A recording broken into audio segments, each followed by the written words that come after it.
Okay, rightio. So you collect 500 XP each, and you've resolved your whole work business for the Merchant Guild, and it's the next day.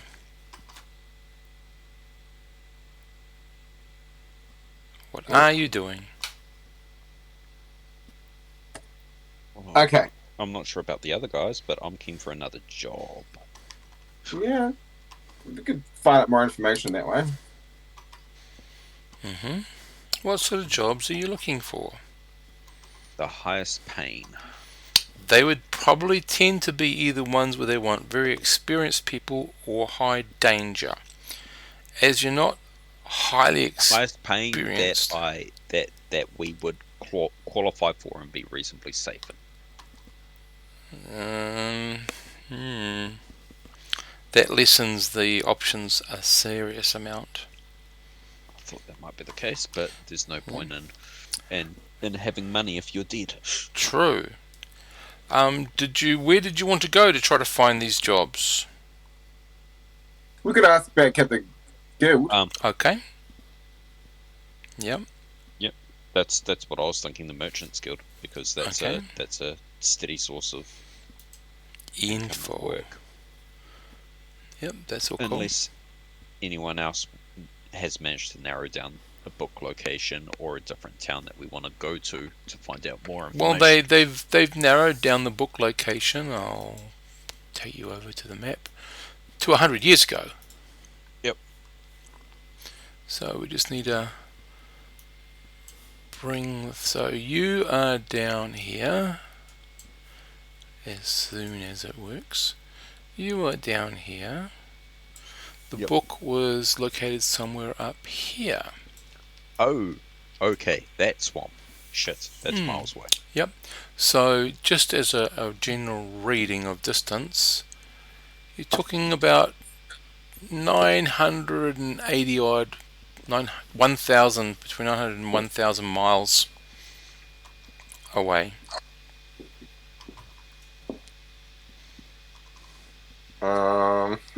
Cool. That's That was that's 100 quite a years long ago. distance. It is quite a long distance. Yep. Oh, is there no towns around that region? Which region? Anywhere between Terrell and whatever these are up here. Well, if they are, they're not on the map. And is that a giant? Yep. Let's stay away from him. I mean, if we do some more jobs, we can gain some more, experience, get some money. Well, that's what I'm thinking. Is there a caravan going to Eve's home or Terrell? Okay, so you ask about those ones in particular. There are some caravans there, but they're actually going up to Forecastle Bridge, which is a bit more dangerous. They're paying a little bit more money.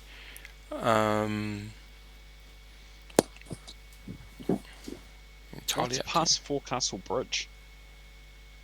Other places that aren't on the map yet. Oh, okay. Ah. But remember, you're working off your knowledge, not overall knowledge. Yep. So this is your world at the moment. Sorry, I am cooking dinner in the background. Excellent. What are we having tonight? Roast vegetables with parsnips, mushrooms, potatoes, and carrot with garlic and herb butterfly chicken. Nice. Yum. When can we expect it delivered? I should cook dinner for you, Mum. It's all cool. No, we had a lovely Moroccan lamb soup tonight. Yum. It's delicious. Delicious. Very easy to make. All of 10 minutes, heat it up and eat it. Anyway, off dinner and on to gaming. So, you're looking for employment heading to the Forecastle Bridge, or you're looking for employment going to Terrell or Eve's home? What do you need? If Forecastle Bridge is all that there is... No, it's just that those are all just different locations. Yep. I think whatever gets us closest to the swamp without us having to go to the swamp directly by ourselves. Mm-hmm. So start taking caravans heading up to Yeah. the next town or the next closest town, and then we can ask about in that town, and then move to the next town. Mm-hmm. Yes, Okay. I mean, like if we could save on money. So, for example, we've got Cholula's recommendation. We're obviously good at what we do. We can work within confinements and rules, and if the caravans provided us with food, it would mean that we would have to spend less money. Mm-hmm. And there's currently 7 silver in the kitty for the group. Oh yeah. How much did we get paid for the? Not an awful lot. Right. By the time the tax was taken out, the city's tax, the guild's tax, and all that, I think it came down to about 3 silver per night per person. So not much at all. No. Minus a silver each, I think, For the for the kitty. yep. Okay. Yeah. So not a heck of a lot, but coin. And you've got about another 2.5, 3 weeks rent on the apartment paid for already, Oh, okay. which you can try to renegotiate and get some of that money back. Yeah, that's not a bad idea. Yeah, that's not the worst idea. But you'd also want to make sure you can. Get the job first. So you head off to the Merchants Guild, or some of you do, I don't know. And you get to them, and there's business as usual, people coming in the front doors. You line up. There are some jobs already posted on the walls if you want to look at those first, entirely up to you. And we have ravens too. Whoops. You have ravens too. As well, because we all got ravens for the last night to make noise. Yes, true. You bought ravens each, yes, as an alarm system. So I hope someone's remembering to feed them and water Yeah. them. Bought ravens as an alarm system. Yeah. Yeah, so Iara and I can't. Elwyn. Elwyn, yep. Yeah, they bought them. Yeah. Interesting. How do they work as an alarm system? Yeah, basically just squawk their asses off if they sensed anything coming. Yeah, basically the last night that we were on shift, we knew that the people were going to try and get into the place. So all we ended up doing was just lighting the whole joint up and putting noisemakers everywhere and using a shitload of torches, basically to try and make it not worth the while of trying to get to the into the warehouse. But that's pretty good.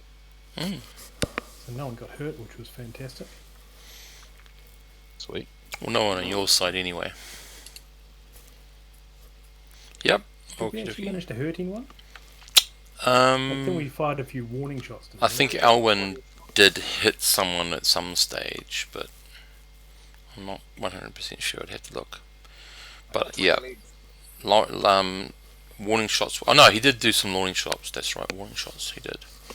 Yeah. So I yeah. think So Kira hit a warning shot into above someone's head as well. I might have done. Yeah. Yep. So you haven't broken any rules, which is good. Okay. You're, are you looking on the boards, or are you going straight and trying to talk to somebody? Browse the boards to start, and then if there's Okay. nothing there. Yep. So there's a couple of not even jobs, but people looking for people. There is a bounty job. Doesn't sound terribly great. Some guy in his 50-odd entourage in the environs around Twain Bridge or somewhere there. But it's a good reward. There's 50 gold coins on his head, alive or dead, and a gold piece for each one of his followers. So what's that? That's 70 golds worth. Red Toddy is his name. Fred. Toddy, he's a bit of a highwayman, bandit.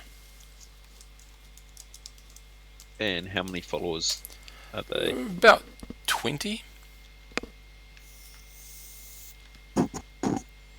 So yeah, there's a reward out for him, 50 gold coins on his head, and 1 gold for each one of his followers. There's someone who needs a scholar is interested in exploring some ruins and is looking for some able-bodied people with special skills required, which most of you could fill in some way, shape, or form. And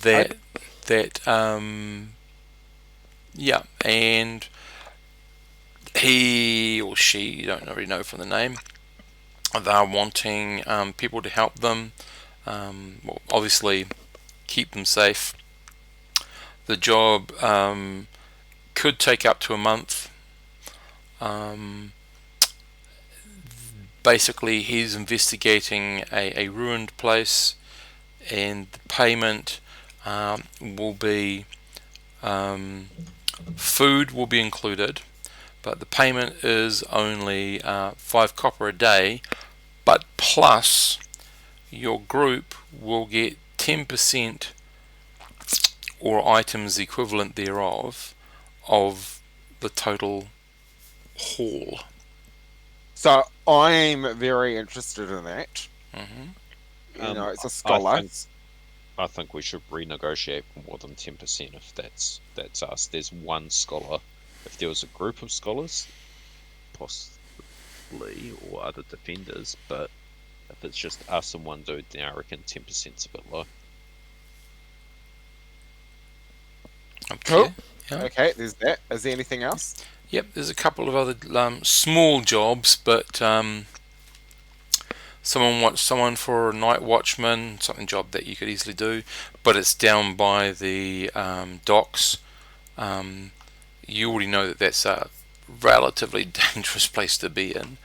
Whether or not you want to arm yourself with like a club and be faced with people with daggers and knives and swords and things, that's really up to you. But basically, it's a sort of soft patrol option. There is a couple of well, you might call them loonies, but gentlemen going to travel to distant lands, past the Sparrow Flight Mountains, which is these mountains up here, along here, all the way up. So they're talking about lands past Sparrow Flight, and that's not even put on the board, so you have no idea what's over there because you've never gone there. But there's a gentleman who's setting off an expedition. It's a fact-finding, information gathering. He requires bodyguards. Of course, he'll be paying for your food and your lodgings, and you'll be earning a silver piece a day, plus you'll be given, depending on your involvement in what has to happen, is base 15% of any profit, but it is negotiable if your input into resolving thing is of great importance, sort of thing. If without you it wouldn't have worked, or you saved the party, then you might be able to negotiate a better deal. So it's open because it's not a known thing about what might happen. So that's a high risk thing, but you know, people have made lots and lots of money that way. Okay.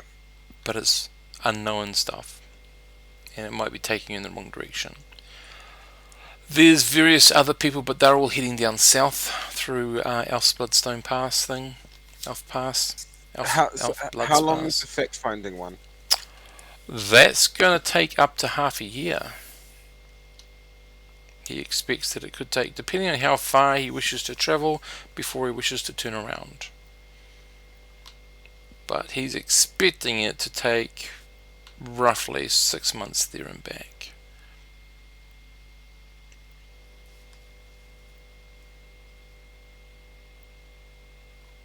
The fact-finding one sounds really good, Hmm. but because it's unknown, it could not be that good. That's right, or it could be incredible. But you don't know until you give it a go. Those seem to be the most promising ones. There's a couple other like courier ones, that sort of things. Taking stuff outside of Raven's bus but delivering in the immediate area, like it's a day trip sort of thing, there and back sort of thing. Again, What do you small guys want to stuff. What do you guys want to do? That's just the wall. You haven't gone and talked to anybody yet. I'm pretty comfortable with doing a with the original plan of doing the incremental caravan trip up the Yep. up country to head towards the swamp. So But I'm pretty intrigued by the ruins. Yeah, the ruins sound cool. So I agree. Obviously we want to get to the ruins and stuff. However, that was a century or like how many centuries ago? But if we go with the scholar, we could possibly gain more information. Again, it's possible. But if we go with the fact finder, we would get paid quite well, and we don't know what sort of stuff we're looking for. For all we know, he could be looking for the same thing we are. We just don't know. So I like the idea of the ruins, but Fact Finder could be a better adventure. Would get some more experience under our belt. It could do really well for our pocket. It's a silver piece a day, and and food and lodging is paid. We don't know how dangerous it's going to be. We don't know where we're going to go, but it could point us in the right direction. And it's only 6 months. That's. Hmm. What do you reckon, Kira? That's the one that's possibly over the mountains, right? Yep. No, he's definitely going over the mountains Okay. Oh yeah. into a new country. Yeah, just because of the fact that it's going into a new country guaranteed is the only reason why I'm unsure about it. Hmm. Okay, so Like, we at least know some stuff about what's around here, but into a completely new country would need information like what is in that country. Is it a land of giants? Is it a land of drow? and that's why it's a fact-finding tour. You're the group that go in and do it for everyone else. Yep. So don't forget though, information that you find ahead of everyone else could serve you quite well mercantile, as well as selling the information later on. So my vote's for the fact finding. I mean, obviously my goal coming here was to find the thing. Yes, the book. Yeah, but either way, either mission, we're gonna find out information about something. We obviously don't know what.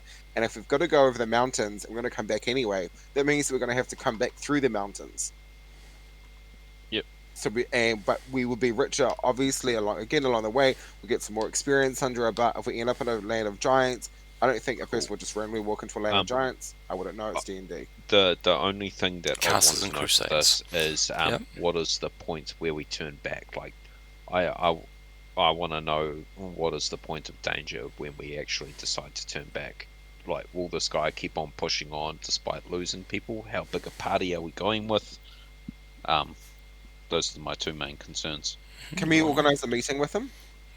You can take the page down if you want to and try to contact him. That's entirely up to you. Yep. So I rip the page down rather enthusiastically, Mm-hmm. and I look at the team and I exclaim, "Guys, I think this is it." Okay, Karis, did you want to pull down your sheet of paper about the ruins? No, I'll tag along for the ride. Okay, and I'll are you pull the going? ruins just in case. Yeah, are you going to talk to the guild merchants themselves about jobs? The merchants guild, sorry. The people. Are Let's you get going on to the ask road, them? team. We can always come back. Okay, I just want to know whether you're going to ask them or you just say, we want this job, and slam it down in front of them. Well, no, we're going to inquire about the job if there's any other information on it, or if we can have a meeting with the. Okay, but you don't want to ask about any other jobs. Not currently. You know what? Let's ask anyway, Okay. because there's no harm in asking. Mm-hmm. So there is some other jobs that they aren't advertised. These ones are more tied down to more.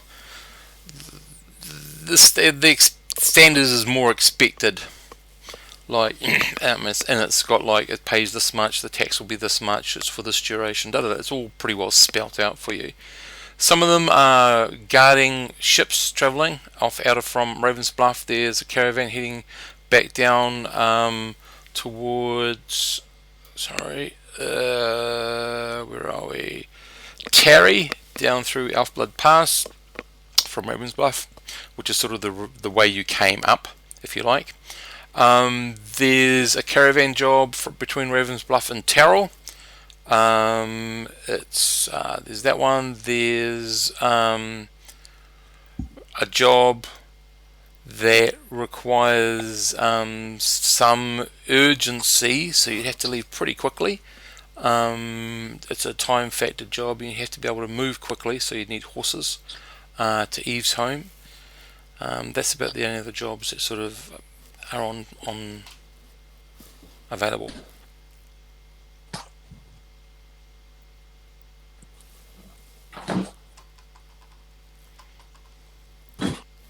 Okay,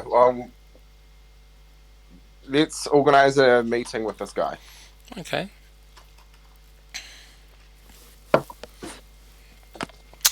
Rightio.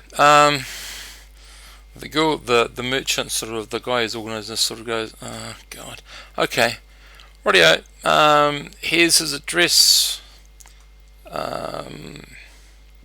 As he's rented the space to advertise, we actually don't have any. It's all dealt with between you and the patron. We don't have any claim. He's rented space on the advertising board. That's all.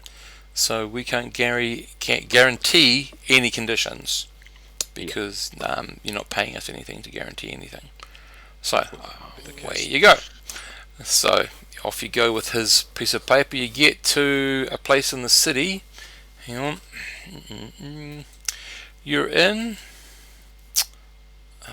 Need to drag the players over to the city. There we go. That works so much easier, doesn't it? So you find that the address takes you up this way, very close to Knob Hill, sort of at the foothills, if you like. And there's. Do we have the guy's name? I'm going to introduce you to him in a second. Yep.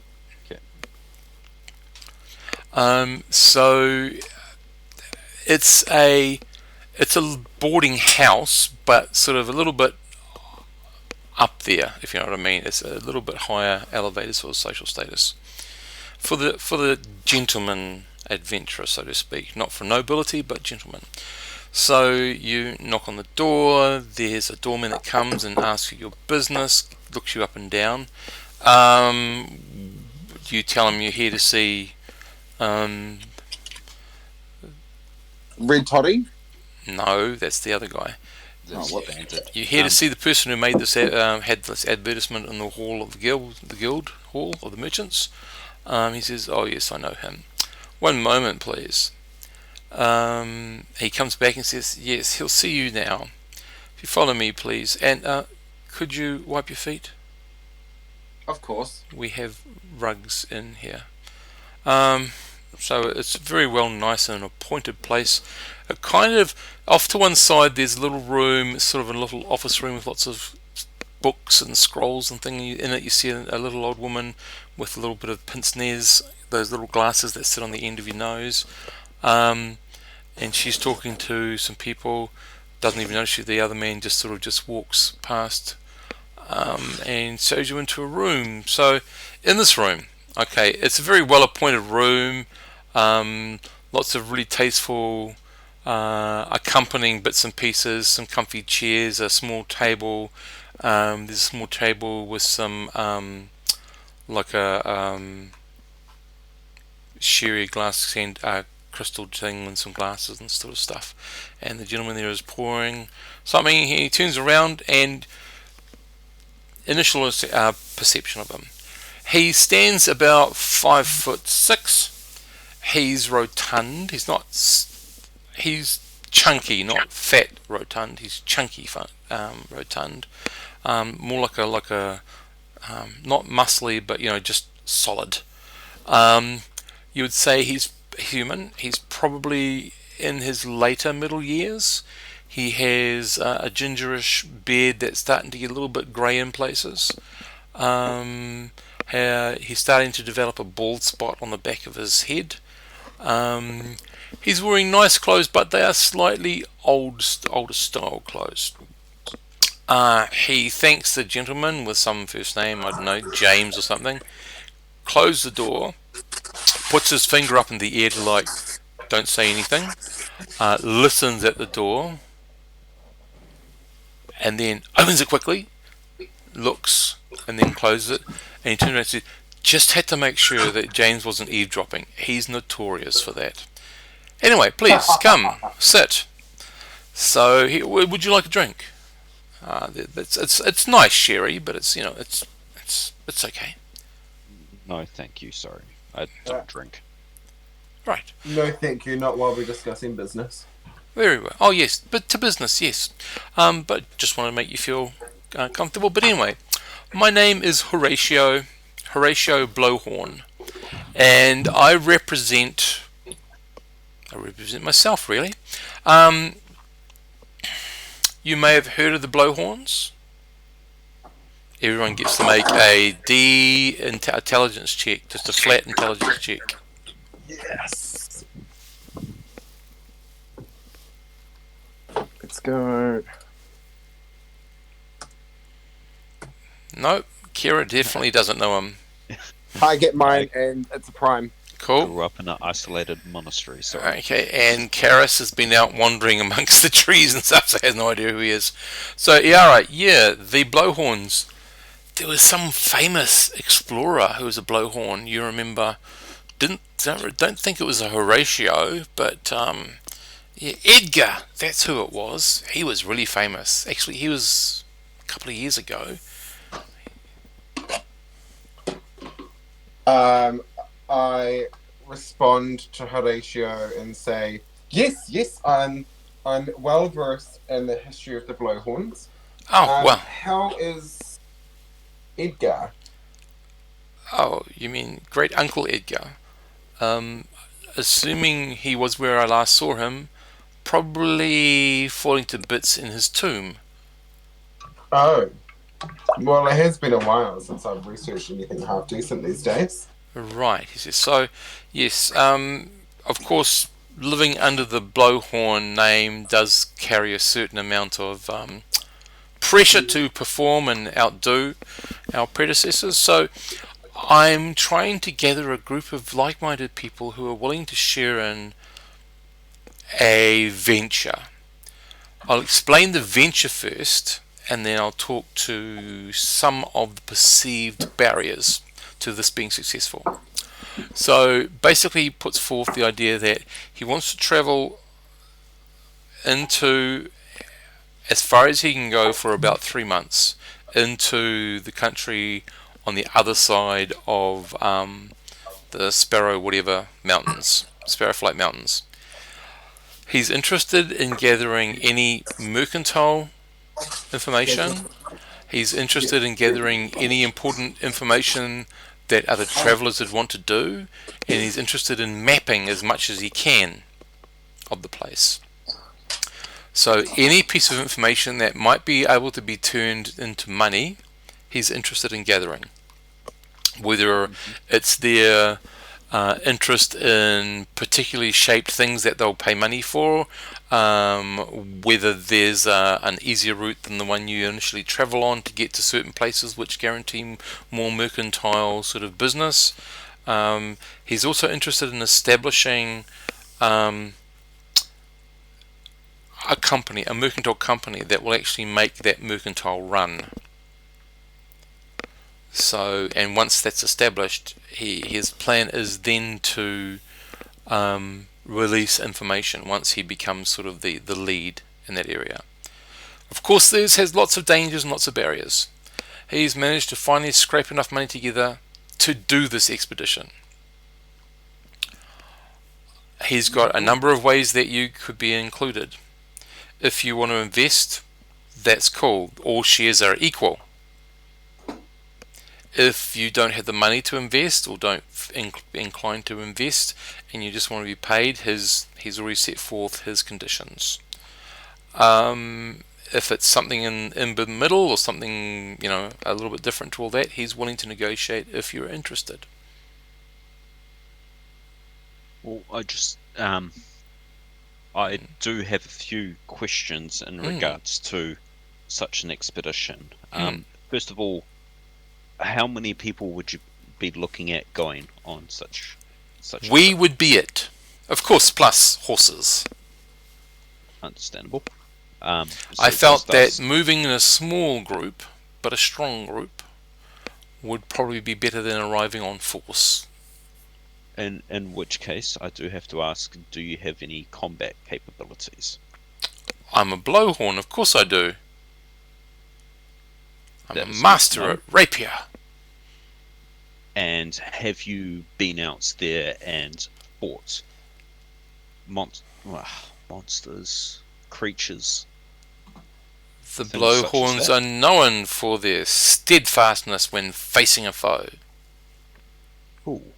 And how far or how dangerous would it be before you would call off such a venture? Well, it depends on the term. If we're equal shares, then we all get to decide. If you're working for me, I would, and he sort of counts you guys, sort of goes, there's 4 of you, because I'm including Elwyn. Probably if we lost 50% of our party, or close enough to, we'd need to turn around. Unless we thought that there's enough incentive to continue. So, just to clarify, Hmm. you were asked the question if you have been out there and stuff, and you replied, all blowhorns. I just want to clarify, are you one of those blowhorns? My last name is a blowhorn. I feel like Grove And wouldn't I accept specifically asked if he had combat experience. And he said he was skilled with a rapier. Yes, he said, if you wait here, I'll find it and I'll show you. It should be fine. Okay, how much are shares?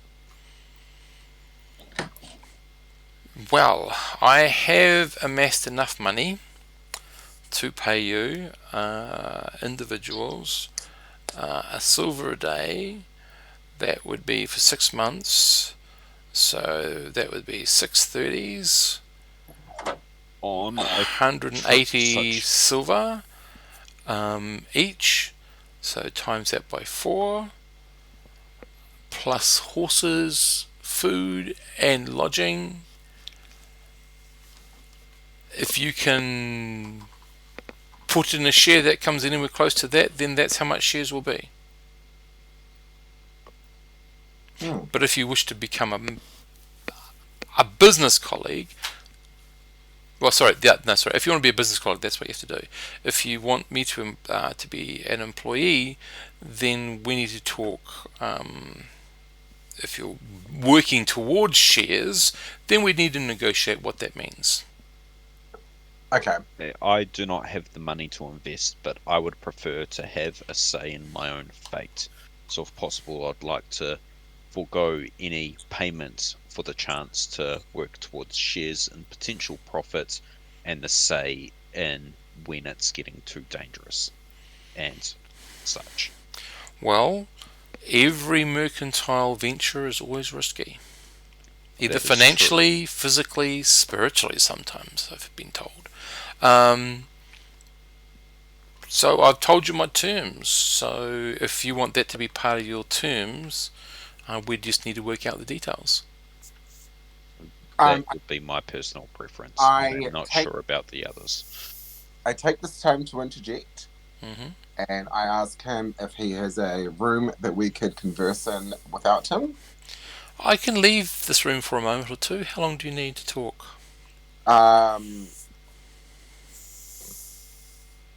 I don't know, half an hour. I don't know what the time is. What the time thing is here. Just realistically, what would you think? Would it take in real life 10 minutes, 5 minutes for whatever discussion you wish to have? Maybe 15. Well, he says I'm happy to. Okay. He'll leave and he'll say, if you don't mind, I do not intend to eavesdrop. I'll stay near the doors to make sure no one else enters and interrupts your discussion. Why, thank you. Mm-hmm. I think he's going to eavesdrop, but okay. Yeah, I won't bother checking the door, because if he does, then it doesn't really matter in my opinion. Okay, so I obviously want to get paid. That is fine. I want a deciding factor in the fate of my own life. My only concern with a trip like this is if he is the sole decider as to when things get too dangerous. As he said, we could lose half our party and he could decide to still carry on. That is my only concern. I would like to have a say in my own personal fate. So if you guys wish to organise to be just paid the fair rate of 1 silver per day, I myself would actually negotiate my own personal terms to be able to decide my own fate and forego payment. Okay. What about if you became the spokesperson for this venture, for the group? Mm-hmm. So obviously you wouldn't be getting paid, right? And we would be. But some of what we would earn, you would get a share of, essentially, because you're the spokesperson. But at the end of the day, you'll be the one, like if it's just too flat out dangerous, like we're going to face giants and stuff we're not so ready for, you'd be the person that's like, no, we're gonna pull out. Too dangerous.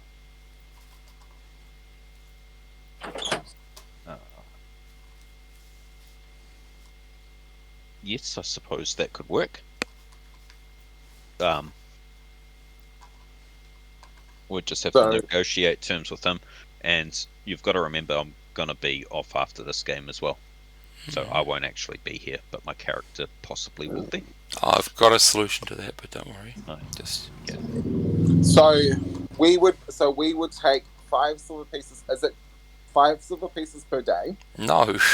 1. Oh, one silver piece per day. Yep. Which makes, for over 10 days, 30 silver pieces. Yeah, would give you a cut at, it's like when it gets like tens. Like for every 10 silver we each get, you would get. I am happy to forego any of that because I would negotiate terms. I'd rather a percentile off whatever value he finds. It's a gamble on my behalf, but it has the higher potential profit margin. Yeah. But we also get, just to clarify, we were to get 15% as well, weren't we? Depending on our input. It's negotiable. Yep. Okay. So then I would like to try and bargain with him and raise that to 25. Well, I mean, we've all got different skill sets. Probably he will need several of our skills, or all of our skill sets at some point in time, whether it's just straight out killing things, or whether it's negotiating things. Each of us has a skill or a stat that would help out. Yep. So I think I would like when I go and talk with him, I'm going to say 30 and go from there. 30% of, Okay, that's for the group, and that's with me not getting paid. Is that correct? Correct. And then what do I do? Because if, like, yeah, I forgot he was. So paid you would become group leader. So all final decisions are done through you.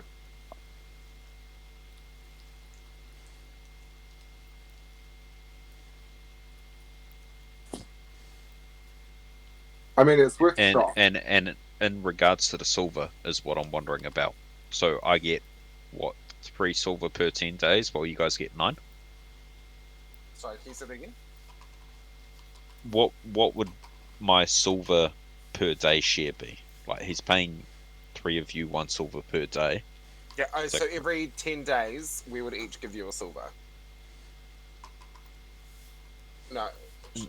Well, that means that I'm just accepting a way lesser payment than all of you, without the benefit of having a share percentage more than all of you guys. No. Because I'll have the same share percentage as you guys. So then you would rather just not get nothing at all. And So what I was thinking is the group gets 15% plus 1 silver per day. I'd negotiate by myself for 15% personally, but with no silver income. So it means that 15% for you guys gets divvied out for your 3 at 5 silver or 5% each, where I get just a pure 15%. Yep. So you negotiate your terms, and then we'll negotiate ours. Yep. That's what I was thinking. I'm happy with that.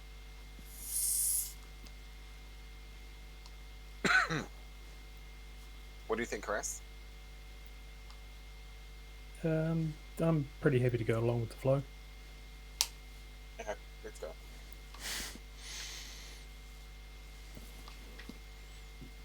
What are you doing? Alright, so we're waiting for him to come back in. Okay, he doesn't know when to come back in. I pop my head out and say... He's along the corridor a little bit. Come back in... Oh my god, I forgot his name. Horatio. Right, he'll come back in and says, yes, so what is it that you propose? Do you want to start with yours? Well, I don't even know how to go about this. As I would prefer to have a say in the danger of our trip and be able to discuss such matters with you rather than just following. Mm-hmm. I would like to forego my daily wage for just a percentile based on potential profits or profits from information returns. Right. And the say in matters of danger. I do not mind if you direct everywhere that we go, but I would like a say in when things start getting dangerous. Mm-hmm. In this conversation, when we have a say about danger, yes, I do intend to come back alive, so I'm not going to be blinded by greed or blinded by stupidity.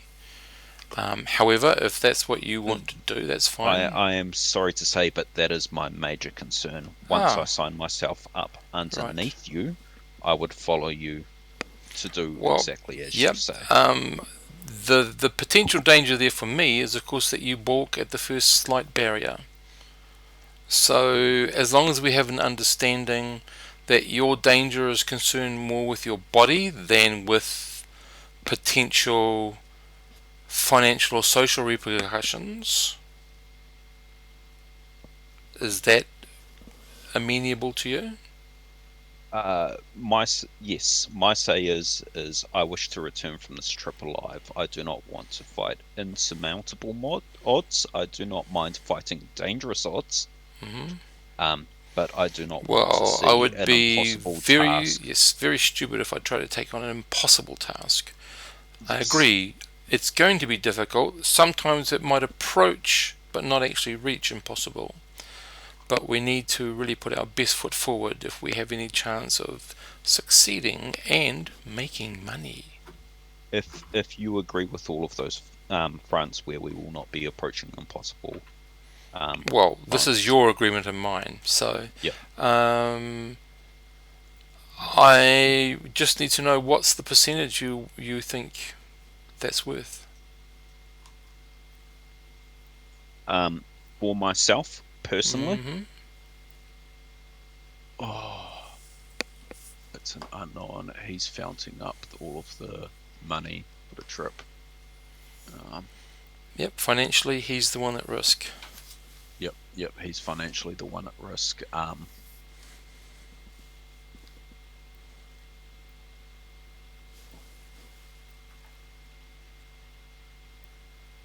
see. Personally, I think for myself, 15% with no wage would be a fair offer. 15% he says. We'll counter with 7. You're welcome to bargain.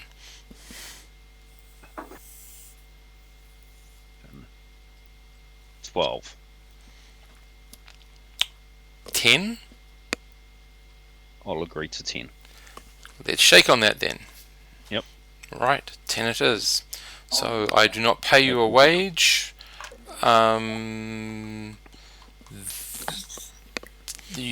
We haven't talked about food and lodgings. I'm assuming that's paying part of your wage, so you're paying for that yourself. I would not be able to fund that for myself. Not for an unknown amount of time. Let's see, what's my money? Well, then, let's say we'll keep it at 10%, but if there are a range of choice things, shall we say, to keep it at 10%, I get first choice. Does that sound fair? And I will pay your food and lodgings. On the condition that it would not be something to better myself, like to help us survive. Well, it would be rather short-visioned of me if I took it when it could be used to actually increase the likelihood of success of this whole venture. Regretfully, I have met such people before.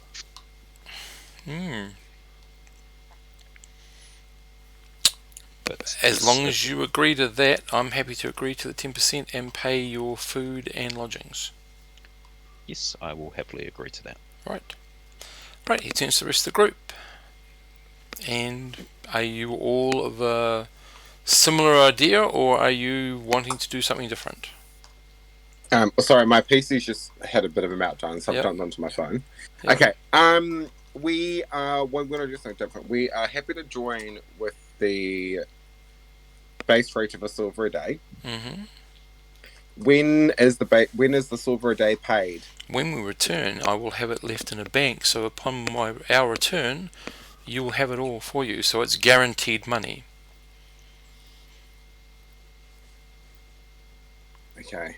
I'm paying for your food and your boarding. You have no need Cool. for money unless you take some along for yourself.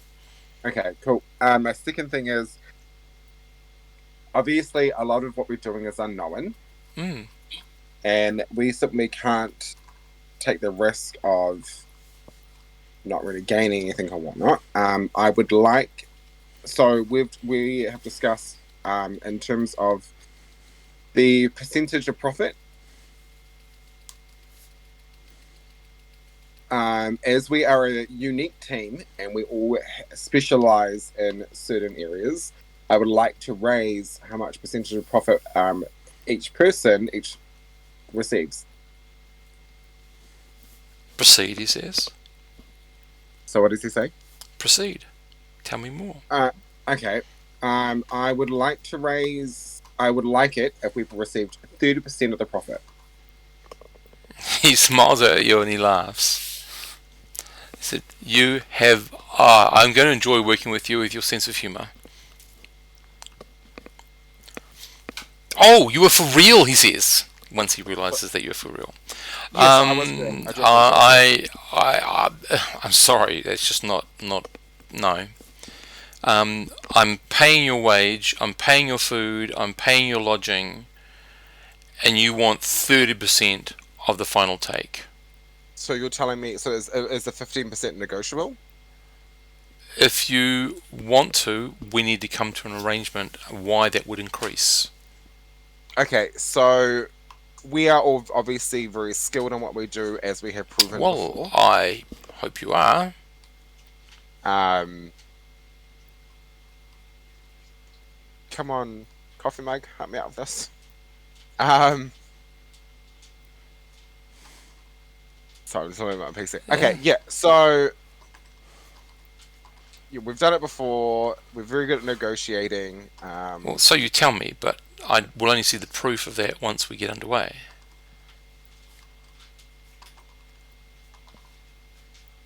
How about if we raise it to 20, and if we cannot prove consistently that we are what we say we are, we'll drop it back to 15.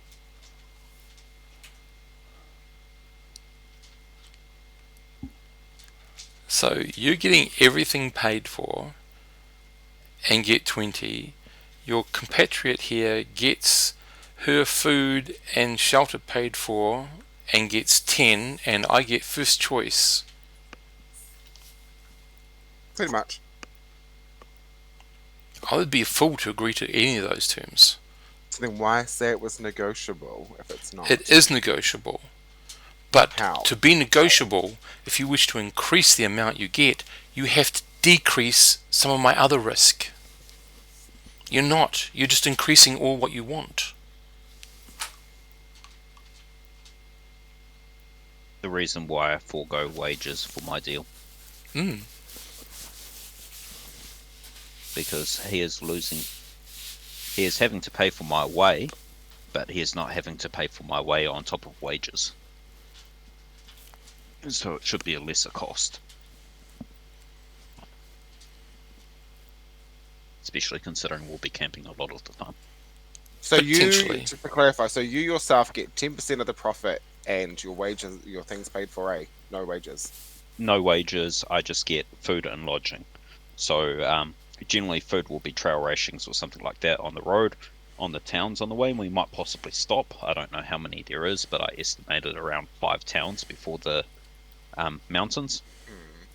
And so that's only 5 nights worth of wages between camping That's and right. paying for food. Yeah. So So now that I realise, because I've actually never done this sort of stuff before, That's all right. I actually want to switch to what he's doing and just not get paid. He sees. and so you want just a greater return on profits. Yeah. Or sorry, it's potential profits as well. Yeah. Remember, we can always find because- nothing. You get 10% individually, whereas we would get 15% split between 3 of us. Mhm. So it's more beneficial for me, now that I understand. But you to are jump on guaranteed, should you take the wage, you're guaranteed these 6 months of 1 silver piece a day. You're guaranteed that upon your return after 6 months, or whatever period it is. Hey, worst comes to worst, I'll just go back to begging. Okay. You know what? I'll give it a go. I mean, worst I got to lose, I come back with nothing, but I come back with an experience with my comrades. Honestly, in my opinion, if I was you, I'd just stick with the default deal of 15% plus 1 silver per day. Yeah, because that's 15% between all of us. Between 3 of you. So you get a 5% plus your silver per day, where I'm only getting 10% with no money. Nah, I'm a gambler. I'll take the 10%. Well, she is, Gareth, she's talking for you guys. I will myself. So, Gareth and, Karis and Alwyn. I'll take the short thing.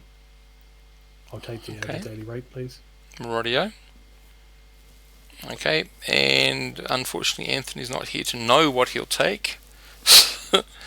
So he'll take one or the other, and we'll let him decide whether he's taking the sure thing or whether he's taking the 10% not being paid.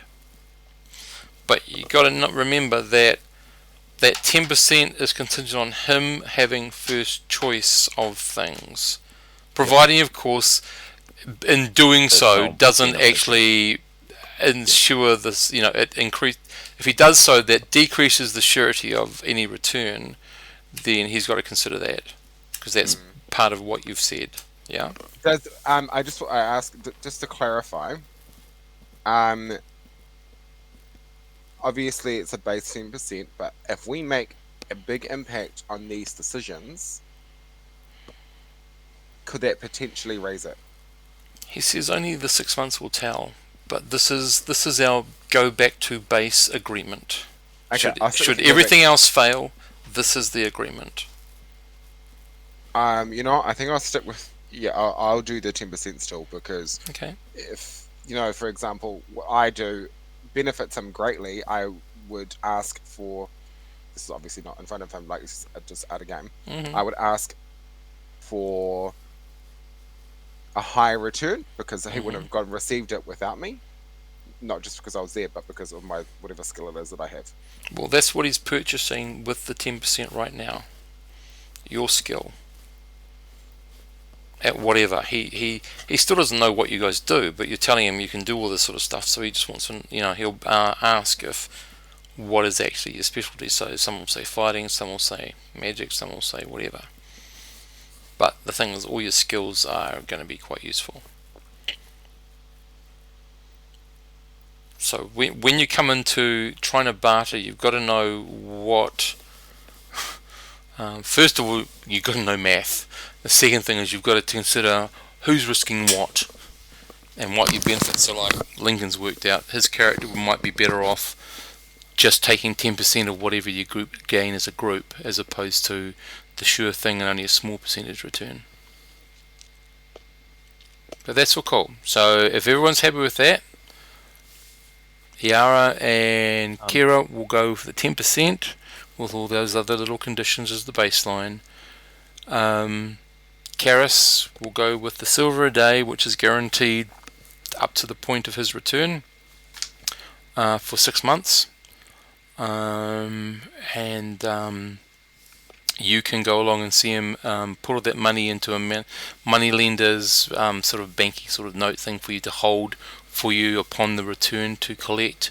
And he has all the dates and all that sort of stuff, so the money lender knows exactly how much money to give to Keras upon his return.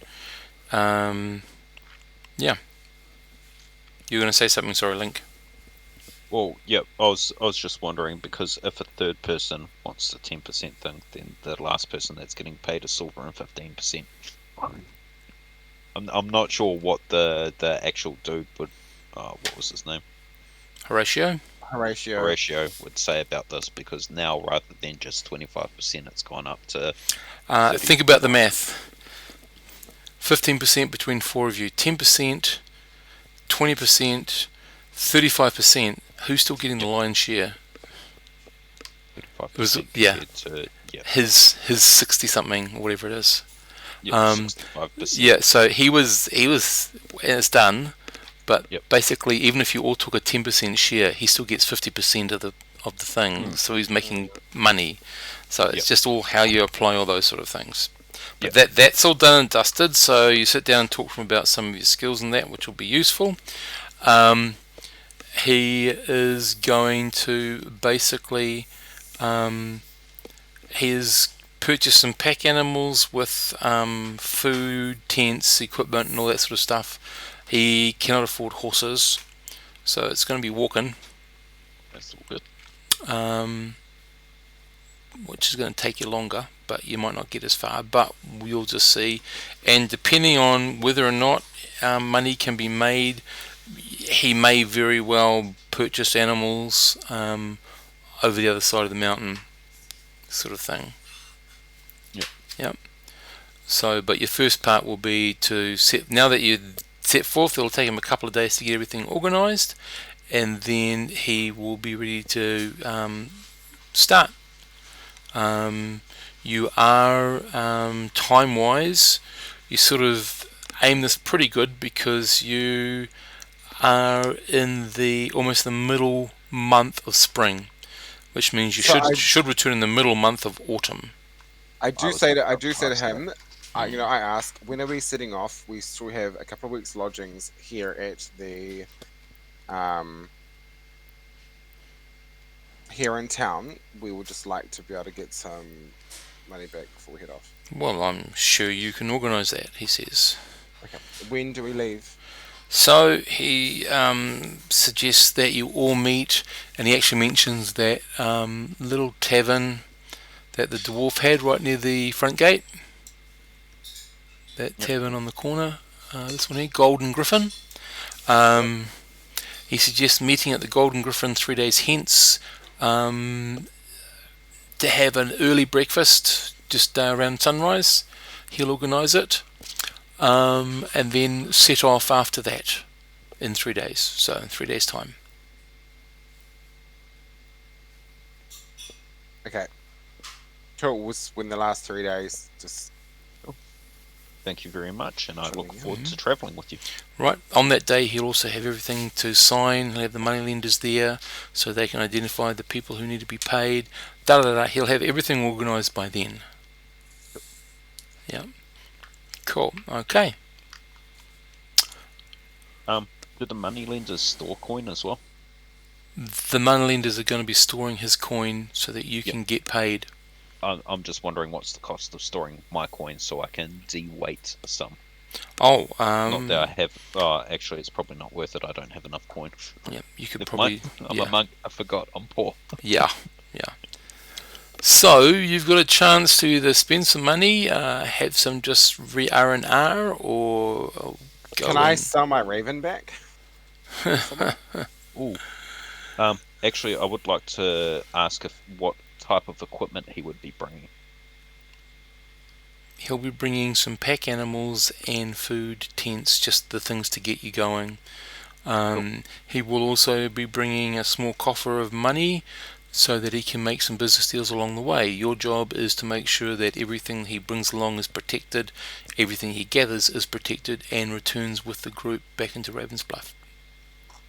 Okay, in which case I will also be buying some extra supplies, which may Is he going to possibly... stop me from casting spells? No. He's purchased your skills to do that if you need to. Cool. I suppose there But will of be a course- town near the mountains that we can purchase climbing gear from. I'd imagine he would purchase all of that when we Yep. start getting close to the mountains. Yep. Well, he knows what he needs to get. He'll be getting stuff. Because I want to make sure, like, before each stage of the journey, like, especially before going over the mountains, that we have everything possibly needed: rope, climbing gear, pitons, all of that stuff, on the off chance that we need something. Well, you might have to If- provide some of that because he's Yeah, going to I make was- sure I you was got the gonna gear say- you need, but he's not going to Yeah, provide for every I will- opportunity. I will buy that myself Yep. if he won't, because I want climbing gear just in case there's a fall or something like that, Mhm. and we need to get down to someone or up somewhere. Well, don't forget you are semi-business partners because Yep. No, that's Um, exactly it. That's why I said so I'll you'll provide it if needed. you'll have some ability to wiggle some of that or space. Wait, we will? For sensible things. Yeah. Like, we're going to be climbing over mountains. We want climbing gear on a just in case shit goes wrong. But everyone won't have their own set, but Yeah. somebody will have at least a set to provide for that situation should it arise, sort of thing. Mhm. Yeah. Yep. Okay, so the 3 days, how do you spend them, folks?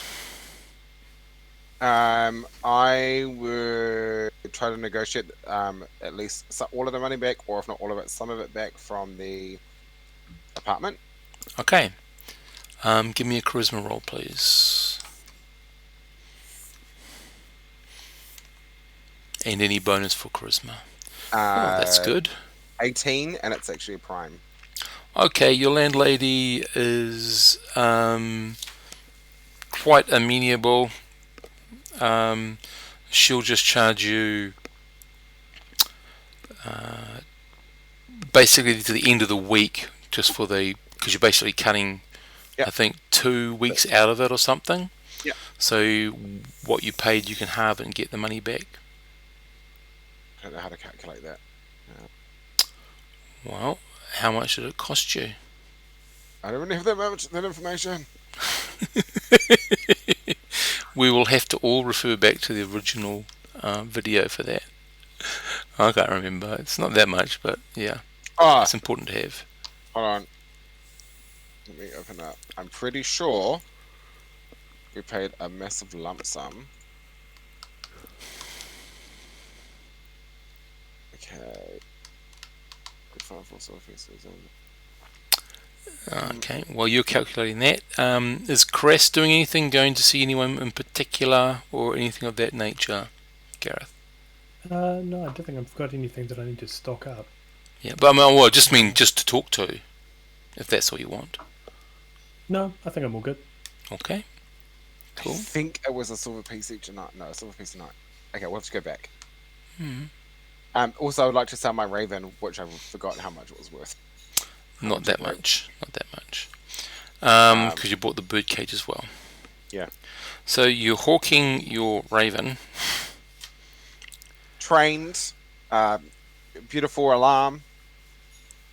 If you are worried that someone may take your wares, I am sure this Raven will. So a protect them. old guy comes up and says, "So you're telling me that this Raven is trained to act as an alarm?" Not trained is. I say. And he says, "So you're guaranteeing that this Raven will be an alarm?"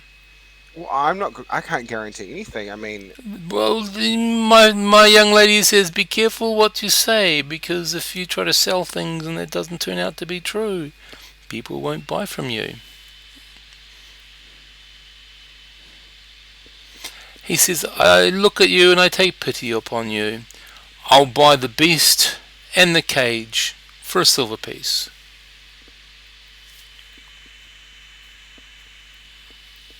I said to him, "You know what, kind sir? Actually, I think you need this more than I do, and as you know, you're the best person I've come across that would like to purchase this. You can have the Raven. May Okay, God be with you." he thanks you and he gives you a silver piece. Oh, I was going to say for free. I know, but he still gives you a silver piece. Okay, sweet. But you didn't say it to him, but But anyway, he gives it to you. He's already diddled you out of something, but anyway, that whole speech was just to get your price down. Oldest play in the book. I have no use for it. Oh, I'm off it. who knows what you could have used it for? But anyway, Yeah, I don't really want to be carrying. you got a little bit of money. Okay. Right. Anybody doing anything else? Nope. Yes, Yeah. I will be visiting. God, where's my piece of paper? Her Lady name. Zana. Yeah. So I will visit her on the next day, on a full day or something like that in the morning, to inquire to any knowledge she has on the direction, on the potential trips between here and what's over the mountain. I would like to know any towns within that vicinity of the country. Well, she of course, says I'll be paying her for all yeah. of this, and having tea with her. Okay, well, the tea's fine. Sharing the tea's fine. She can't really give you too much information there. She can only tell you some of the legends, because her realm is more the spiritual / arcane sort of thing. But what she can tell you, Legends are always yeah, interesting. Legends from supposedly the hills. somewhere in the highest of the high ranges of the Sparrowflight Mountains, there lives a beast, a white shaggy beast that stands on two legs. Be careful. It's said to be an extremely dangerous creature. This taller than a bear, more vicious than any other animal that you could think of. She has also heard that in the past, although she believes that her knowledge speaks of many hundreds of years ago, that on several peaks on a place called the Chimney, if you pass by there, that somewhere near the chimney lies a lair of what was an elder white dragon, which may or may not have a horde. And she says that the one thing that I do know, just at the snow line, and she describes a small flower to you, a very pure white flower at a specific shape. She says, if you can cultivate some of that, if you can don't take the entire plant, but take some of the leaves, dry them, and then steep them in boiling water. It's supposedly a very powerful calmative and a very tasting tea. Very good, nice tasting tea. So, yeah. She talks about those things to you, but that's all she can really give you information on. She said possibly the other two sages might have more information, but she does remember something about the people beyond the mountain being some sort of nomads. And their culture is nomadic. She does know that they do practice a form of magic, but she's not sure what it is. But she has heard that they do have magic using type people in their various tribes or clans. Yeah, that's all she can pretty much give you. I hope you took notes. Yep. I've been taking notes, and I'll send my notes to you guys. Yeah, that's right. I've got them too. Okay, cool. Yep, and awesome. Thank you very much. That is much more information than I had before I even came in here. It has helped me greatly. And thank you for the tea, she says. Sorry, Steve. Can I Always spend happy a to day share begging? tea. Can you what, sorry? Can I spend a day begging in my beggar's outfit somewhere in the town? You can always try these things. I'm not sure You what you're have the trying to do. beggar's outfit. Yeah, it was part of her guise for the guarding. Yeah. Yeah. So I'll spend a full day begging. Mm-hmm. Once I've finished my tea and some pleasantries, I will move on to the next stage. Which is who? Zana's there, so I would probably go up to. Is Landa? I don't have the other sages written down. Islana is over Arthrop. here. Yeah, He's over there. whichever one's closest there, I don't have to go through. Islanda. Arthrop is way over on the other side. Yep. Okay. But- Rightio. Give me the D20 roll, please, Dean. 17, and charisma's obviously my bonus. Plus 1. Plus 1, yeah, it's 18, and it's a prime. Yep. But how much did that information cost me? Because I do pay her a fair wage. Yep. because Well, she- if you are returning with any of that leaf, I most definitely will if I do find some. she'll take that as payment. I look forward to bringing some back. Mm-hmm. Cool. Cool. 10 copper.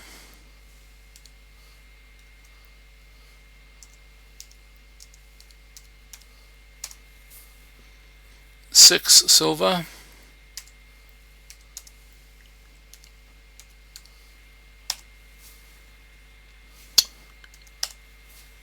And 1 gold. With that money, Mm-hmm. I will go to the kids from the orphanage, not the actual orphanage, but I want to divvy out the money. I'll keep the gold, but I'll divvy out the copper Mm-hmm. amongst the kids. How many? If I can find the kids on the way back, I'll divvy out all the copper, Mm-hmm. Okay. and I will also divvy out the 6 silver. To to the kids, and I'll divvy the whole lot by the gold piece. I'll divvy out 10 copper and 5 silver, not 6, to beggars and mostly the children Okay, that from the orphanage. rightio. That's good because you're about to have a bit of a problem with the taking money out of the beggars' mouths. Glad you included them in there. Okay, rightio. Yep, that's no problem. Chris, you just sitting back and waiting, or are you doing anything else you want to? Oh, if Kira's going to go and hang out with Islinda for the day and have a chat with him, Hmm. I'll go and meditate in his field, maybe do some chores, hang out with the goats. Okay, awesome. You do that. Rightio. In exchange for helping him out, would it be okay if I restocked some of my little herbs and things? Of course and it is, and he'll probably Brilliant. give you a small rind of goat cheese Oh, to brilliant. take with Thank you.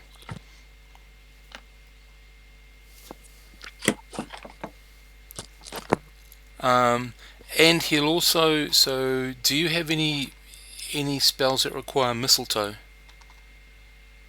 Nothing that I can think of. Okay. Maybe when I get a couple more levels. Okay, rightio.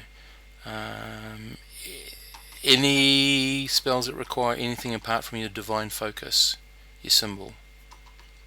No, basically the only stuff I need are things like berries and the occasional bell and stuff like that. So I've got a good kit of those Okay. at the moment. Sweet. Okay, rightio. Okay, Kira. You visit Islanda. Karis comes with you. He goes off and does his thing. Yep. What was his name? Islander. Islanda. Greetings, Islander. Yeah. I have come here to gain knowledge. Wow. What are you prepared to do to gain that knowledge?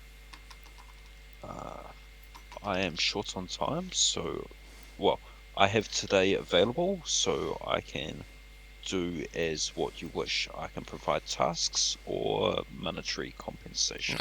Better to do things with the hand than pay for them. So he sets you I to some jobs. wholeheartedly agree. Yep. And And as you I will happily work all for the rest of the day. Yep. So you do the jobs, and as you're working, he talks. What are you Yep. talking about? I wish to acquire knowledge as to Mhm. what you know of the terrain between here and the Sparrow Mountains. was it? Sparrowflight Mountains. Sparrowflight Mountains. Okay. Well, he Right, says that there's down. plains, there's And forests, and what's there's it rivers to beyond? cross. Lots of different animals, as you can expect, in all of those. The first forest between here is the forest that's behind. Hang on, I'll move over to the other map so we can have a look at that. And so Eve's home. So there's a north and a south to this forest. Yeah. So the southern forest is much more gentler. The northern forest is wilder. So if you have to go through a forest, go through the southern section. You then have the hill range, and there's 3 hill ranges. So the first hill range is the Mur range, which goes all the way up to here. Yeah, from there to there. The next hill range over here is called the Drop, and then the last hill range, which goes into the second forest that you may have to move through or encounter there, is just called the Treetops. Is the name of the hills that go through there, the Treetops. The second forest, once you pass over, if you pass over the Twain Bridge, again is a wild forest. He also is aware that there are some creatures that are of a non-natural nature, either escaped or put there by magicians in their experimentation. So he knows that there's owlbear in this forest. He knows there is sturge in this forest. He assumes, given the area, that in the Treetop Hill Range There's also a lot of wildcat, so you could experience some of them there. If you do happen upon the small lake, only fish from the shore. Do not go in any deeper than your knees. There are large, giant-sized pike which will easily feed on you. Boating across the lake is dangerous. Very interesting. mm. Pike that could eat a man whole.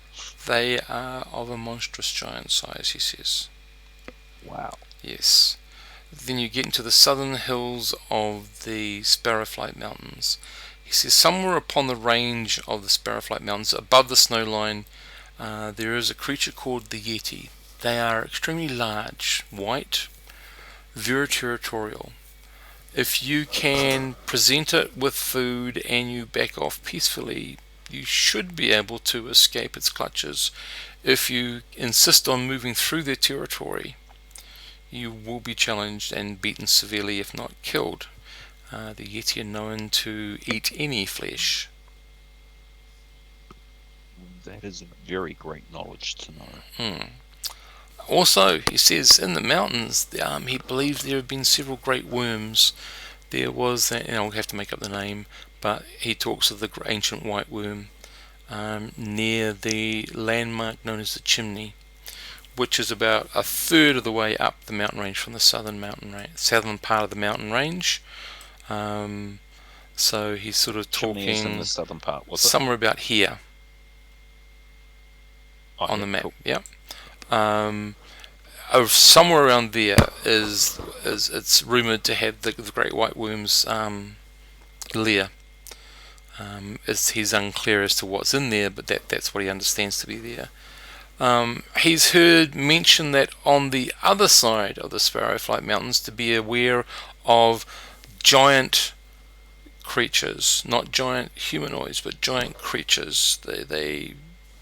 It's a very wild environment. So, like bears that would be 3 to 4 feet taller than normal. Mountain lions that are, a greater size than normal. It's very rare to encounter those sort of things on this side of the Sparrowflight Mountains, because normally they have to get over them, and you would have to pass through, even at the height of summer, you would have to pass the snow line till you find and you need to make sure you follow, have some sort of good guide who knows how to get through the mountain ranges. Otherwise it twists and turns and you quite easily find yourself lost and will die due to the extremes in temperature. He says towards the northern part, why they were called Sparrowflight Mountains is because the earlier adventurers saw these small birds flying above the mountains and thought they were sparrows. They were actually giant eagles. So be careful if you approach the Sparrowflight Mountains from the north. That's where they tend to lair or nest. He also knows that dotted throughout the Sparrowflight Mountains, a lot of the goblinoid races, the orcs, the goblins, has sort of been pushed back from the more civilized lands. He suggests that if you have the opportunity to take shelter at one of the various menhirs you might encounter on the way, and menhirs are the standing stones, so you can see them dotted all over the place, as they provide a degree, or it's thought that they provide a degree of protection. Apart from that, he talks to you about a couple of plants that you could find that might ease the gut if it's turned sour. Things that, a couple of bits and pieces that you probably are already aware of. And he talks of a plant that has these shaped leaves and this type of pure white flower.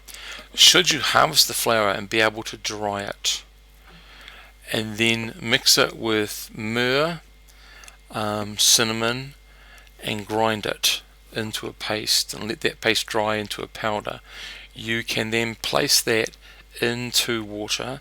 It doesn't have much of a taste, and it's known to be a great sedative, a very powerful sedative, so you don't want to put too much. A pinch between your finger and thumb would be enough to send a man to sleep. Interesting. And that's the same flour, I'm guessing. Pretty much.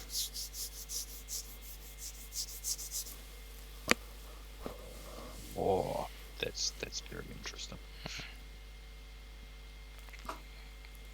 And he'll tell you about some others that are more commonly known, that you'll find a lot of this and that sort of thing. So if you're looking out for it, you sort of roughly know what you're looking for, and probably Caress would be able to identify so much more.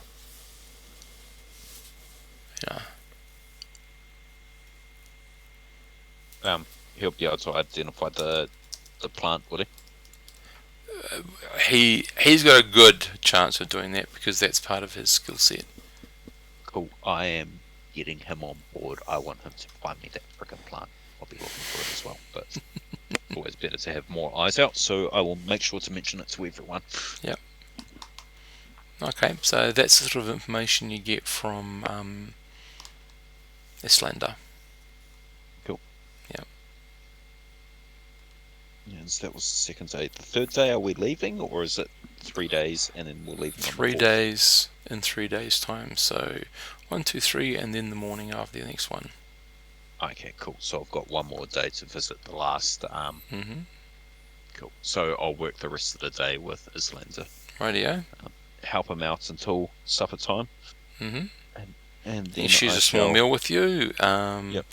He offers you some herbs that if you rub them on your feet, and they help relieve blisters and things. If you're walking a long way, he says, you might find these useful. Yes, I believe they may come in very useful. Mm-hmm. Thank you greatly for your time. And Well, thank you for all your help. Again. Yep. He says, and he'd love to hear what you've encountered, and if you can describe or find any new things that are new to you, and if you can return some objects, some examples of them, he'd be greatly in your debt. I shall see what I can do. I definitely do plan on coming back. Good. Okay. I might spend a couple of hours begging again. I mean, hey, I got nothing else to do. Okay, give me your D20 roll, please. 5. Nope. It's all dried up this last day. That's all right. Yeah. Third day in, what is... I shall visit the last sage. Yeah, well, okay, he sort of looks up and says, oh, you're familiar. This last sage is Athrop. Yep, Athrop. Greetings, Athrop. I come here seeking your knowledge. That is good, he says. What sort of knowledge do you seek? I seek knowledge on the roads between here and the Sparrowflight Mountains, and what lays beyond. He says, well, the roads you just follow. A particular road you wish to travel? No, there is no particular road. I just wish to know general knowledge, especially on the Sparrowflight Mountains and what you know of beyond. I plan to possibly visit these unknown lands. Mm-hmm. Ah. Well, he says, I know some, but how do you wish to recompense me for my knowledge? I shall be leaving town tomorrow, so I shall leave it up to you. If you want labour or fair payment, I am happy to Payment, oblige thank you. What was that? Coins? Payment, thank you. He's money driven. I figured he was the money driven one. Yep. Yep. In which case, what would a fair payment be for your knowledge? It depends on what knowledge you want and how much you have to pay for it. Well, I want what knowledge you have of the Sparrowflight Mountains. I know a fair amount of the history of Sparrowflight Mountain. Do you have that much gold? Yeah. How much do you have? How much would 5 golds worth get me. Okay, do you want to know Sparrowflight Mountain, the roads leading to, or what's on the other side of the mountain?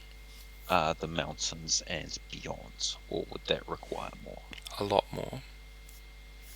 I can afford 10 gold, but that does leave me with barely a dime to my name. He But says- I'm happy for the knowledge that it contains. Rightio, he says, then Um, of Sparrowflight Mountain, do you wish to know some of its history? Do you need to know some of its legends? Do you need to know some of its physical structure? What do you need to know? And for the lands beyond, what specifically are you hoping to find out? for the mountains, the physical structure would be great knowledge, I believe, in potentially traversing it. Okay. Same with potential dangers for within the mountains and beyond. Well, I won't ask for payment for the last beyond, because physically the only danger is that which is obvious. But as for traversing the Sparrowflight Mountains, he says roughly a third to a halfway from the south up the Sparrowflight Mountain range, there is a pass. Its name is the Great Pass. This is one or was one of the most well-known and safest ways, if you would call it safe, to traverse the mountains, to get onto the other side, to the Ghana Plains. How long ago? It's been in use for many hundreds of years. Cool. And that's how you spell Ghana. Oh, thank you. Yep. He says there are a number of other passes.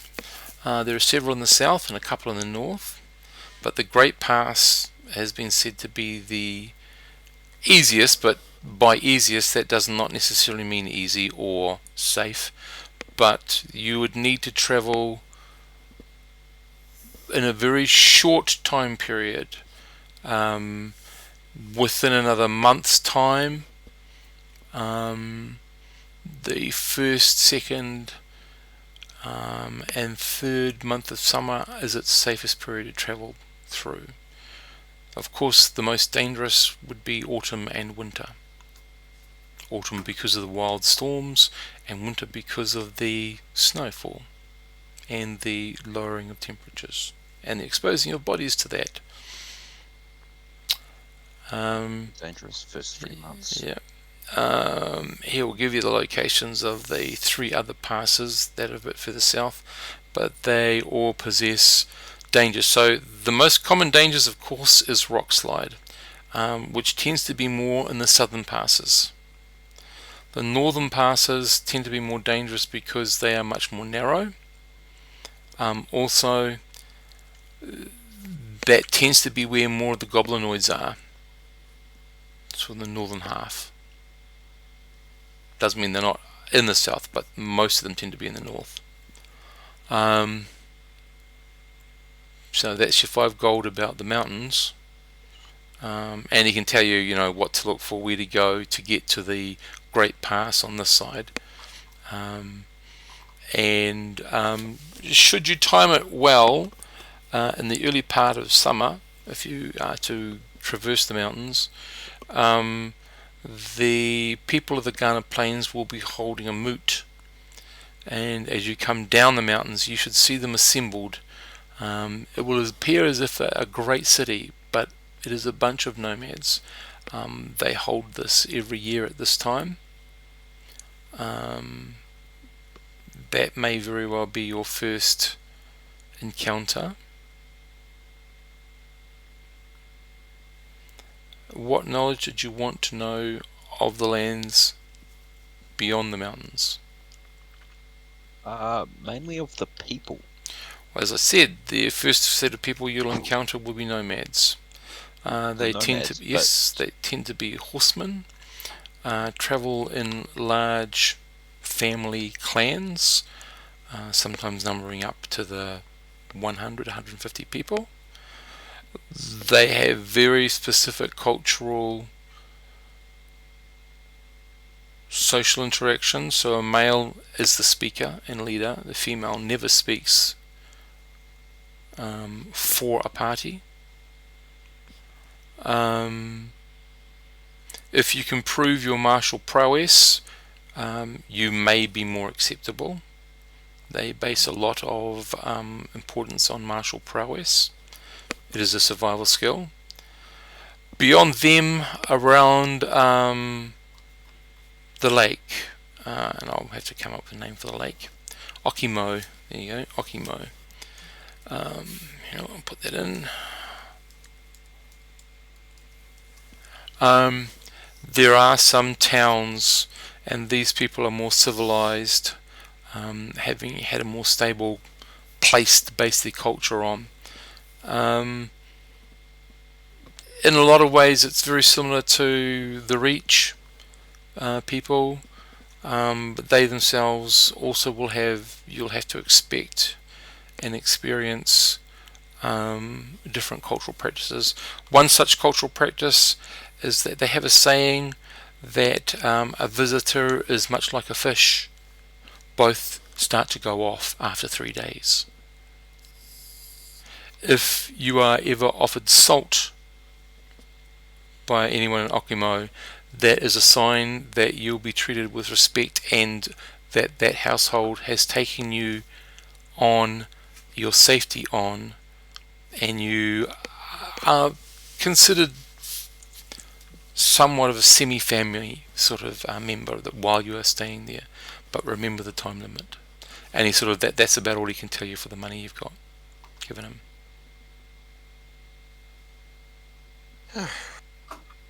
3 days.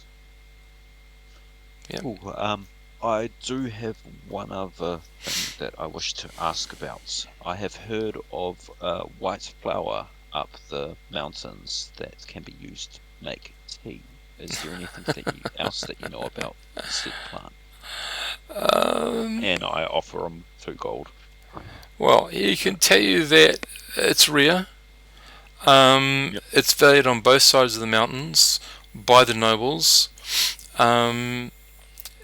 As a nobleman, should you hold a plant, that's a status symbol on this side of the mountains. Used in some of their cultural practices, especially to gain auspicious meetings and new beginnings, the plant can be prepared to further the bond and the beneficialness of the meeting between the two parties, usually by embodying it in some way.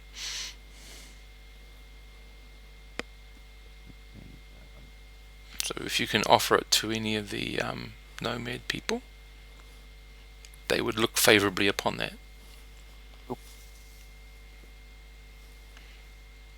And the nobles here want the entire plant, they just don't want parts of it. Yep, so the nobles want to try and grow the plant. Yeah. And of course he repeats that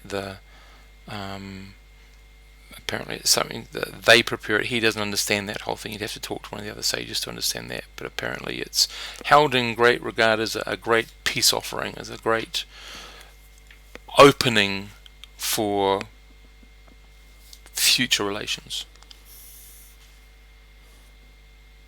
Thank you, Alfred. That is a great amount of knowledge. I have more, should you have more money.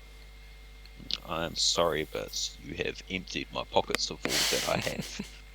Well, hopefully, if I manage to get some more, yeah. In emptying your pockets, hopefully I have filled your head. You have definitely filled some of my head, but Yes. as I have always been told, there is always more to learn. Yes. What do you think, Stu, when he gets back to his work? Cool. Before you go, he also gives you a small drawing of the plant. Ooh. Why, thank you. Just a rough picture of it, so sort of know roughly what it looks like. Yep. Yep. And he says something about this is a copy of a drawing of some princesses of the plant in some princess's palace somewhere. Why, thank you. Mm-hmm. For the rest of the day, I should just be training with the monks in the hall. The monks in the hall. Yep, I've got it. Yeah, very small. It's not really that many monks, but it's a small area. But You'll spend time with them. yeah, I'll spend time with them before Okay. leaving. That's all cool. Rightio, folks. That's pretty much it. You meet the next day. I hope you guys recorded all of that down because knowledge is power. Yeah, well, I've got it I recorded. as Yeah. I can remember. So you meet the next day. He introduces to the money lender. I'll give you a name for him later on. Sets out Karis and possibly Elwyn, depending on what he decides, which way you want to go. He's got 3 pack animals, which are pretty heavily packed down. He says he's probably going to pick up another one, which will be carrying more supplies and equipment as they get closer to the mountains. Not needing extra stuff until you get there, sort of thing. Yep. So his gear basically has 3 tents. Each tent can hold 2 people. So he's probably going to end up having a tent by himself. That's perfectly fine. Yep. And then you've got 2 other tents. We Yep. will work out some form of guard rotations and Yep. such. So one of the tents is probably going to have to be used for supplies, and the other one for you guys. Yep. Yep. You've got 3 pack animals to look after, take care of. He's got enough. He believes he's got enough rations, and you'll just have to be gathering water as you go. But yeah, he believes he's got enough sensible levels of food and stuff for you to get you to your first location, which is going to be Merstop, which is all the way over here. Hang on, blur, all the way over here. Then you're going to travel up the Slingshell River and cross at the Twain Bridge.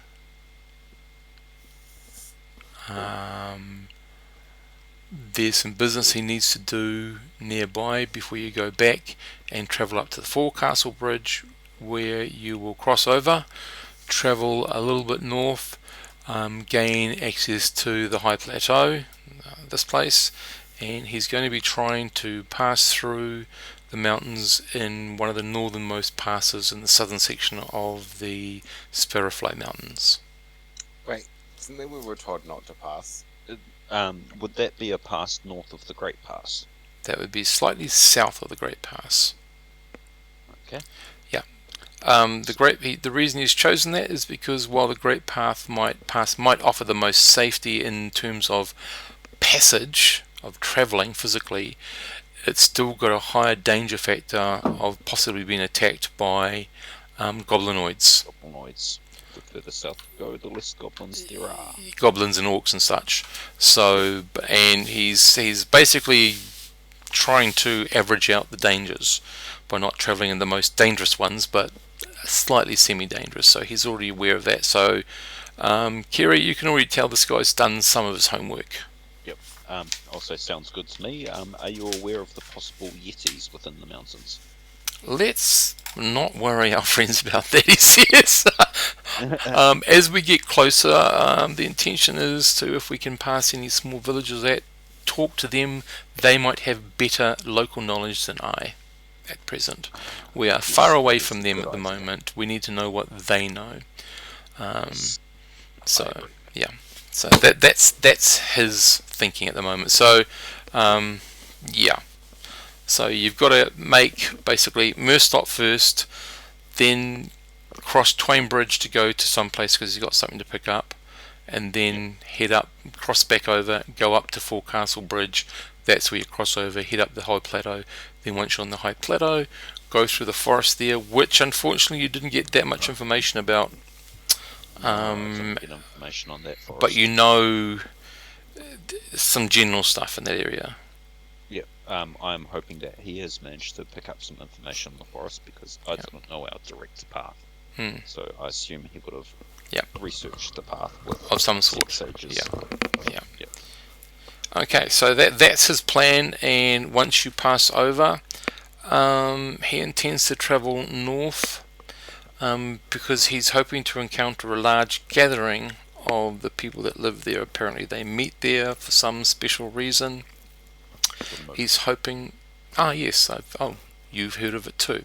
So apparently it's some meeting there, so I'm hoping to ingratiate ourselves with them there to I start shall things pull out the piece of paper. Have you heard of this plant here? Ah, We wish to bring this with us to the meeting if we want to increase our chances of persuading him. how would a plant help us? It is held within the highest regards with the nomads.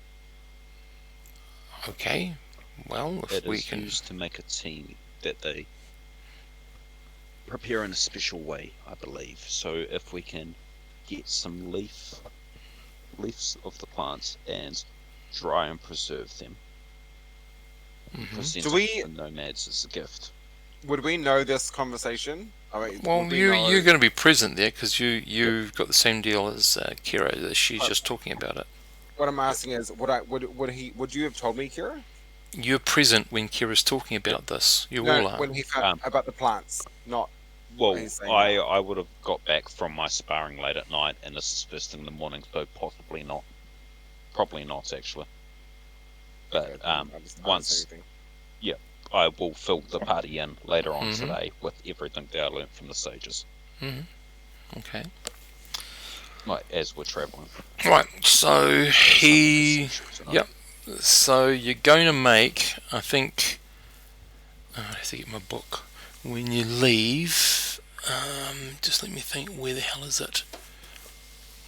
Movement is in this book, I think. So give me a second, sorry, to tell you how far... Are you still with us, Gareth, or you've fallen asleep? No, it's still here. Okay, you're Listening very intently, quiet. but my Okay, memory is absolutely shocking. that's okay, that's why we're recording all this. I'm saying, and that's the reason why I take horrendous notes. Which Yeah. confuse me sometimes. I just say go to the website and just watch it. Yep. That's what I do. If I can't remember anything, I just watch it. Oh, that's what we did. 95. No, that's really good. Ah, here we go. So.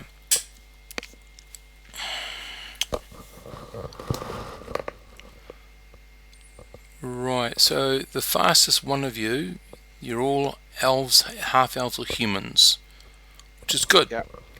Which means you can travel 16 miles a day by walking. So we're going to have problems with that. I'll tell you right now. Because from Ravens Bluff,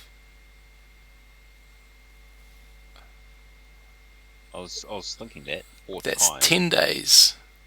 Yep. Are we gonna get there So before that's winter? 20 days.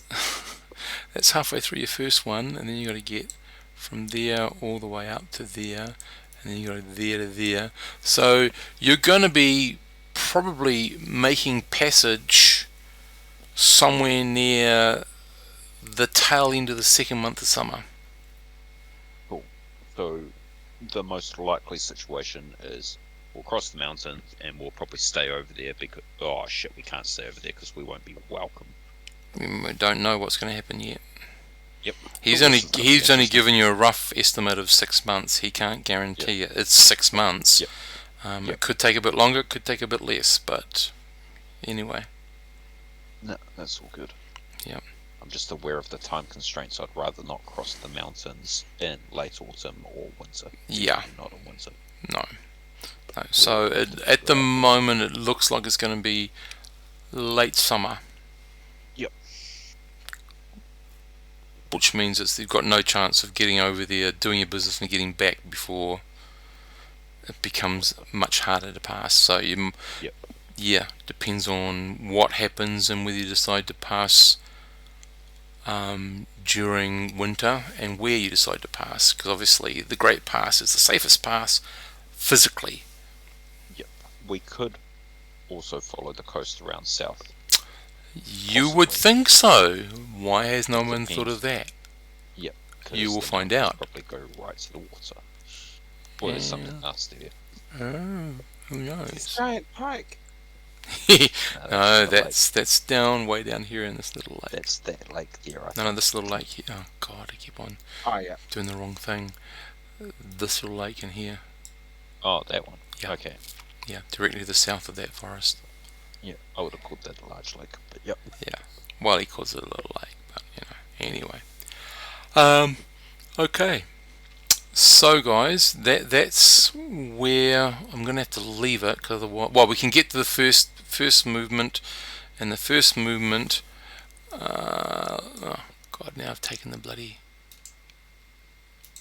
thing off. Are you guys wanting a copy of my notes? Yes, please. Yeah, I'll say go. Boom. There. So to the first menure is 111 mile, 110 miles. Divide that by 16. It's going to take you about 7-8 days to get there. So let's see how you go getting there. Oops, wrong one. Do the random rolling. So on the plains, not much happens, and you're in civilized plains, so it's even less of a chance. So 1d10 for the day. Ha ha ha! First day out, you have an encounter. That's not a 1d10, Steve. Not surprised. I want it to be 1d10. It's not a 1d10. It's a 1d10. Yeah, that would have been funny. First day, very close to an encounter. Second and night, day and night. Third day and night. All these very close numbers. Fourth day, halfway through, and I'll have to come up with an encounter.